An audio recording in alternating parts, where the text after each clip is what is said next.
Trump just announced something shocking last night. The president released a statement that stunned even his closest allies. And the moment I read it, I knew this wasn't just another update, this was a turning point. It was direct, it was sweeping, and it was unlike anything he has ever declared during his presidency. Today, we're going to walk through exactly what he said, why he said it now, and what it means for every American. By the end of this video, you'll understand why people are calling this the most important decision of his presidency and why it arrived when it did. So what decision did Trump make? Why does the White House describe it as structurally transformative? And why are critics already calling it the most controversial proclamation of his presidency? I'm going to walk you through the full message clearly, just an honest, analytical breakdown, because this matters. This affects all of us, and you deserve to understand exactly what just happened. We've all heard by now the horrific news of the 2 National Guard members. One of them, Sarah Beckram, was only 20 years old. She was born in the mid-2000s, grew up in a world most of us would barely recognize, and chose to serve her country. She wanted to work on Thanksgiving. She wanted to be there, protecting her fellow citizens, doing her part, and her life ended in an ambush-style shooting on the cold streets of Washington, D.C. This event led to public outrage, and I don't mean partisan anger or political posturing. I mean the kind of raw, bipartisan fury that cuts across every demographic. Veterans called in to radio shows, their voices shaking. Parents wrote letters.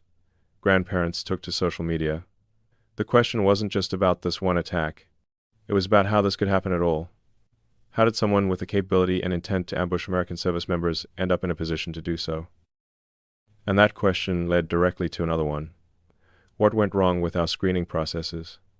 How did so many people enter the country without proper vetting? So when the public demanded answers, the president addressed the root cause head-on. But before we get to his message, we need to understand what the administration itself acknowledged about what went wrong. Because this isn't just about one person's view. This is about documented failures that multiple officials have now admitted. Here's what we know.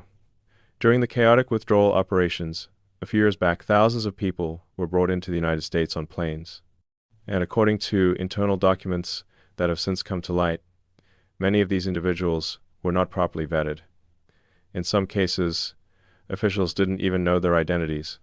There's an email dated back in 2021 where government personnel literally asked, "Do you recognize any of these people?" Let that sink in. Imagine boarding a plane, arriving in a new country, and the people responsible for your entry don't know who you are. That's not a conspiracy theory. That's a documented admission of how disorganized and compromised the process became, and it's not just about 1 or 2 people slipping through. We're talking about thousands, potentially tens of thousands, entering without the kind of background checks that used to be standard. And when you bypass screening, you lose the ability to distinguish. You can't separate those who genuinely need help from those who might pose a threat. And that's where the problem lies. It's not about demonizing entire groups of people. It's about acknowledging that without proper processes, you open the door to risks that shouldn't exist. And those risks have materialized. We've seen incidents, some highly publicized, others less so, where individuals who entered through these flawed processes committed serious crimes. We've seen communities, particularly in states like Minnesota, report that they feel overwhelmed by sudden demographic shifts, by gangs, by public safety concerns that didn't exist before. Again, this isn't about blaming any one nationality or ethnicity. It's about recognizing that when systems fail, real people suffer the consequences. So, with all of this pressure rising, the White House prepared a message that would stun both supporters and critics. And if you followed politics for any length of time, you know that late-night releases often signal major shifts. They're deliberate, they're calculated, and they're designed to send a message that something fundamental is changing. The tone was serious, somber, and decisive. It opened with a direct salutation to American citizens and patriots, people who, in the president's words, had been nice in allowing the country to be divided, disrupted, carved up, and laughed at by others. That language alone raised eyebrows. It was blunt. It was confrontational. and it was meant to resonate with those who felt that America had been too accommodating, too willing to absorb problems without pushing back. The president began by addressing the scale of the foreign-born population in the United States. He stated that the official count stands at over 50 million people, most of whom, he claimed, are receiving some form of public assistance. Now, let's be clear. Those numbers are broad estimates, and the breakdown is more complex than any single statement can capture. But the point he was making is about strain on schools, hospitals, housing, social services. He argued that American citizens, because of their generous hearts, have been quietly bearing this burden without complaint, even as it eats away at them. Think about that for a moment. If you're an American on a fixed income, you've probably noticed changes in your community. Maybe the hospital wait times are longer, maybe the schools are more crowded, maybe housing costs have gone up because demand has outpaced supply. These are real, tangible impacts. And whether you agree or disagree with the president's framing, the underlying concern that systems are stretched is something many Americans feel. He then turned to crime and social disorder. He specifically mentioned Minnesota, where he said that hundreds of thousands of refugees from certain regions have completely taken over parts of the state. He described gangs roving the streets, people locked in their homes out of fear, and a governor he called him seriously incompetent who does nothing to address it. He didn't stop there. He singled out a congresswoman, referring to her by a nickname and criticizing her for, in his view, complaining about America while representing the very community that's causing concern. Now, here's where it's important to step back and be analytical. Is every word of that description accurate? Probably not in a literal sense. Are there gangs in Minnesota?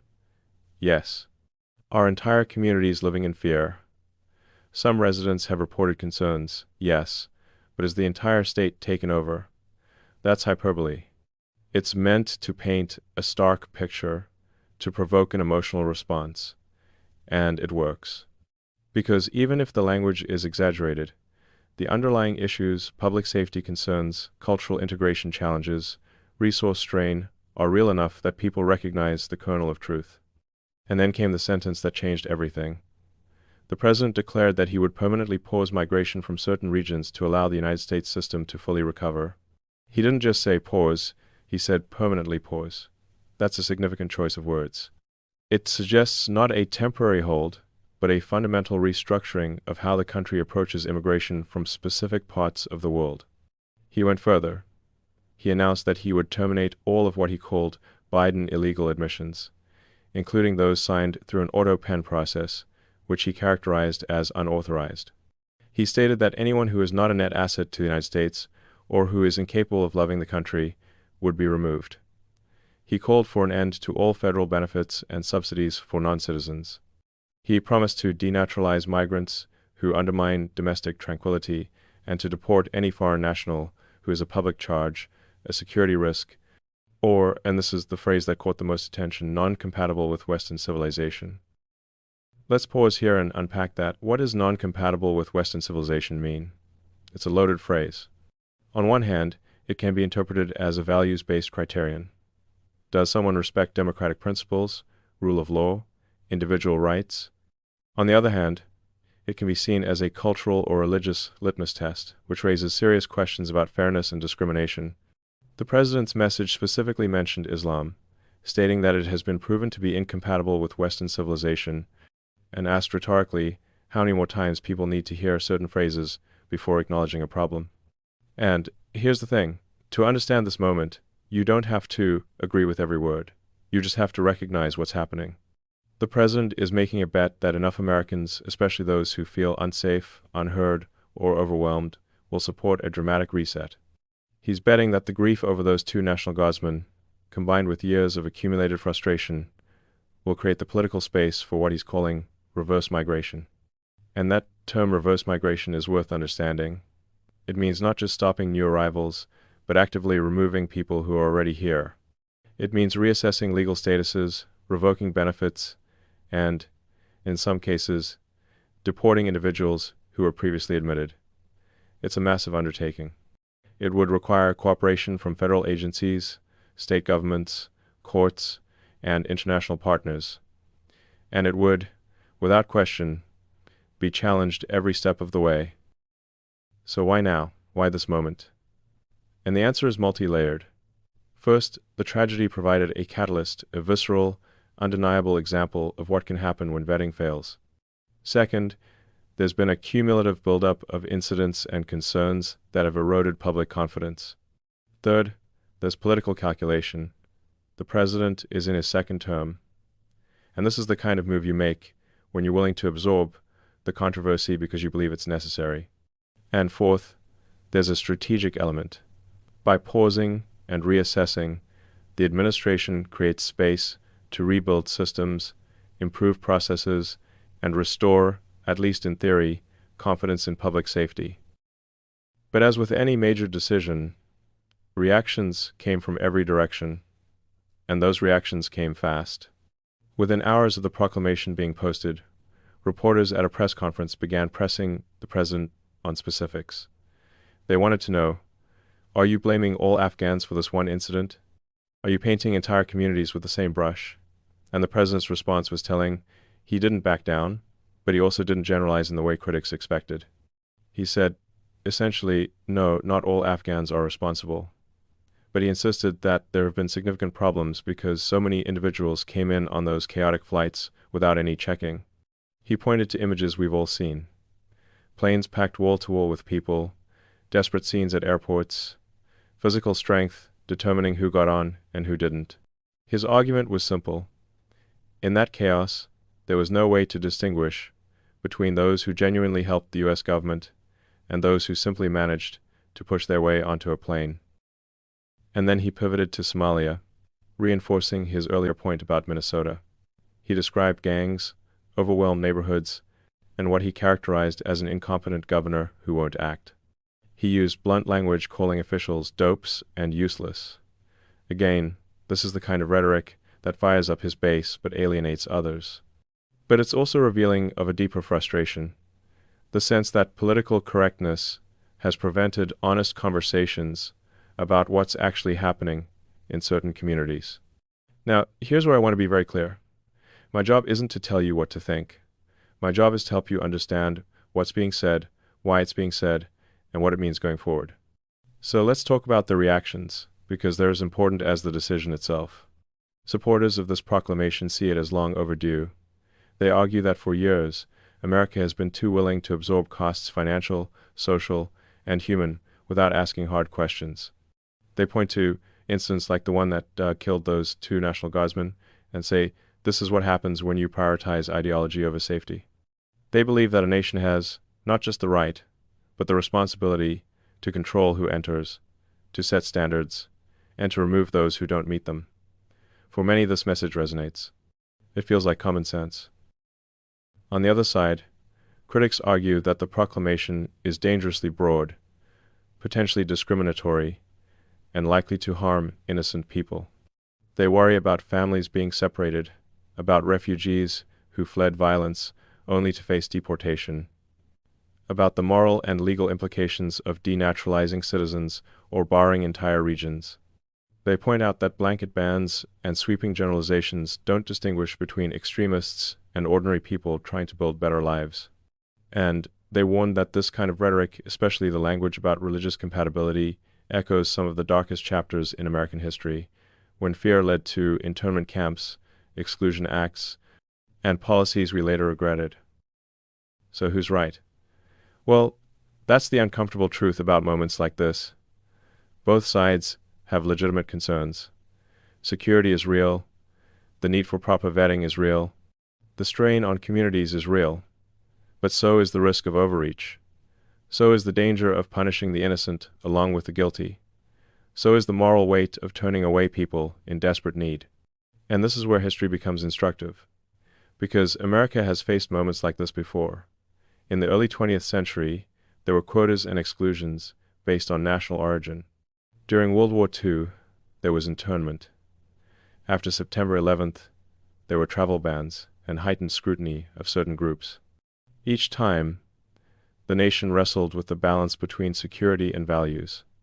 Each time, Some policies were later seen as necessary, others as mistakes. And each time, the debate revealed something fundamental about what kind of country America wants to be. So what does this decision mean for America's future? Let's think through the implications, step by step. First, national security.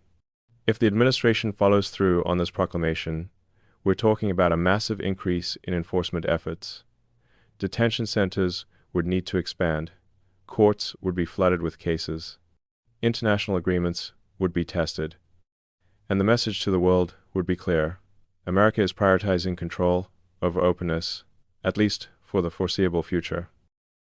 Second, economic impact.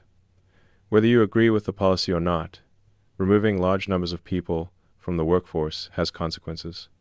Some of those consequences might be positive more jobs for American citizens, less strain on wages in certain sectors, but others could be disruptive labor shortages in industries that rely on immigrant workers, decreased consumer demand, and potential retaliation from countries whose citizens are affected. Economics is complex, and any major shift in population flows ripples through the system in ways that aren't always predictable. Third, social services. This is one area where the administration's argument has traction. If federal benefits are indeed going to non-citizens at the scale claimed, then redirecting those resources could ease pressure on schools, hospitals, and housing markets. Seniors on fixed incomes might see improvements in wait times, availability, and costs. But the flip side is that abrupt removal of people also destabilizes communities, disrupts schools mid-year, and creates humanitarian challenges that local governments would have to manage. Fourth, border management. A permanent pause on migration from certain regions doesn't eliminate the need for border security, it just shifts the focus. Instead of processing asylum claims and vetting new arrivals, resources would be redirected toward enforcement and deportation. The question is whether that's a more effective use of limited resources, or whether it simply trades one set of challenges for another. And, fifth, international relations. This is huge. When the President of the United States declares that entire regions are essentially unwelcome, it affects diplomacy, alliances, and America's reputation abroad. Some allies will quietly support the move. Others will publicly condemn it, and adversaries will use it as propaganda. People will say, "See, America doesn't care about human rights. America doesn't welcome those in need." Whether that criticism is fair or not, it will have consequences for how the country is perceived and how it can operate on the global stage. So let's bring this all together. Why does this decision define the president's second term? Because it represents a crossroads, a moment where a complex, decades-old issue met a decisive, controversial answer. It's not a policy tweak. It's not an incremental change. It's a fundamental reorientation of how America approaches immigration, national identity, and security. For those who support it, this is leadership. It's a president willing to make the hard call, to absorb the criticism, to prioritize American citizens above political correctness. It's the kind of decision they believe leaders are supposed to make in times of crisis, bold, clear, and unapologetic. For those who oppose it, this is overreach. It's a president using tragedy to justify policies that are too broad, too punitive, and too dismissive of the values that have historically defined America as a refuge and a land of opportunity. It's the kind of decision they worry will be remembered as a moment when fear triumphed over compassion. And for historians, well, they'll debate this for years. They'll look at the data on crime, on integration, on economic impact. They'll examine whether the security gains justified the human costs. They'll compare this moment to other periods of restrictionism and ask whether it was necessary or excessive. But one thing is certain, they'll recognize it as a defining moment, because decisions this sweeping don't come along often, and when they do, they shape the trajectory of a nation. Now, I want to speak directly to you for a moment. If you're a senior watching this, you've lived through a lot.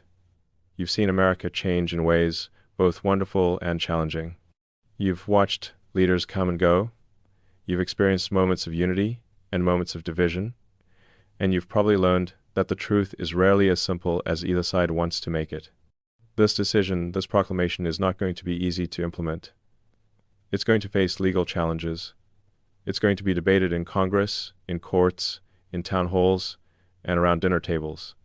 And that's actually a good thing, because that's how democracy works. Big decisions should be contested, they should be examined from every angle, and the outcome should reflect not just the will of one leader, but the collective judgment of a nation.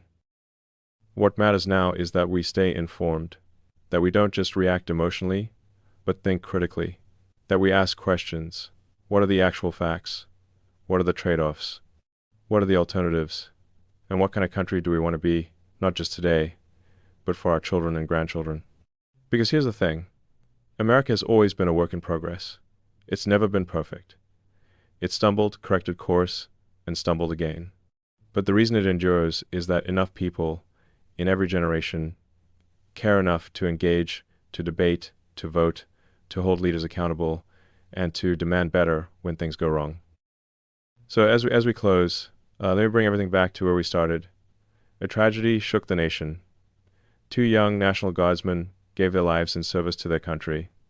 The public demanded action, and the president responded with what he's calling the most significant immigration directive of his presidency, a permanent pause on migration from certain regions, a commitment to reverse previous admissions, and a restructuring of how America evaluates and supports those who enter.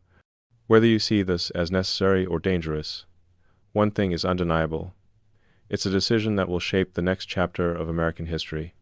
It's a moment where grief, frustration, and policy collided, and the consequences, good, bad, and complicated, will unfold in the months and years ahead. If you found this breakdown helpful, make sure to like this video so more people can understand what this decision actually means. And if you want to stay updated on what happens next after this historic move, subscribe.